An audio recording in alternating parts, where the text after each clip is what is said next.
Hello guys, we are back with our next lecture. In this lecture, let us go through the next question. Okay, so this question belongs to GATE CSC 2005. Okay, so the question is on a TCP connection. Okay, current congestion window size is a 4 KB. Okay, so the congestion window size is a 4 KB. Okay, congestion window. Okay, the window size advertised by the receiver is 6 bytes. Okay, so the receiver informed that there is a 6 KB slot free. Okay, so the last byte sent by the sender is, so the last byte which was sent by the sender, the last byte is 10240. Okay, and the last byte acknowledged by the receiver is 8192. Okay, the current window size at the sender size is, so basically they are asking at the sender size what is the window size now. Okay, so this is a type of logical type of question, right? Yes, so this concept is a bit easy, guys. The only thing that you should understand here is so there is a particular thing with respect to the sender window.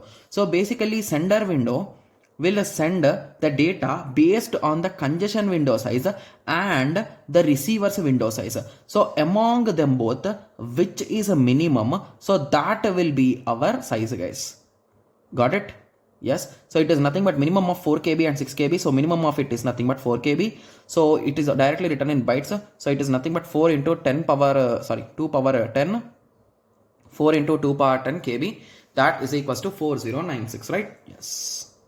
So I hope everyone got a clear idea, right? Yes. So this is a small formula, guys, which you should remember, because if few students will be like, okay, so is there any reason for that answer? Okay, so assume that you want to send some data, guys. So if you want to send some data, so if your congestion window, if your window or at some particular point the data can go only 4 KB. So if you send 64 KB, is it valuable, guys? No, right? Because it will again stuck there, like it will be broken into pieces or something will be done. So that is the reason why always send the size among which is minimum. So if congestion window is allowing more but your receiver is unable to store, basically it will discard the data. So that is the reason why always send the minimum of them. So which is minimum, based on that you are going to select. Got it? Yes. So I hope everyone got a clear idea about this question, and it's a direct formula based question, guys. Okay? Yes. So I hope everyone got a clear idea. So in the next lecture, let us continue with the next question. Thank you. Thanks for watching. Like, share and subscribe for more awesome videos like this. Thank you.